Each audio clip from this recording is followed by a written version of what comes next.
Trending ngayon sa iba't ibang social media platforms. Ang video na ito, hindi ko na sana i-upload pero hindi ko mapigil ang aking sarili dahil ipinapakalat na naman ito ng mga bashers.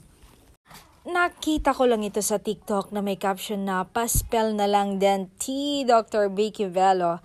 Say pa niya, ayan, Don Bell fans, you get your confirmation na dilulo nyo. Ito ang video at kayo na ang manghusga. Panoorin ninyo, Don Bell fans.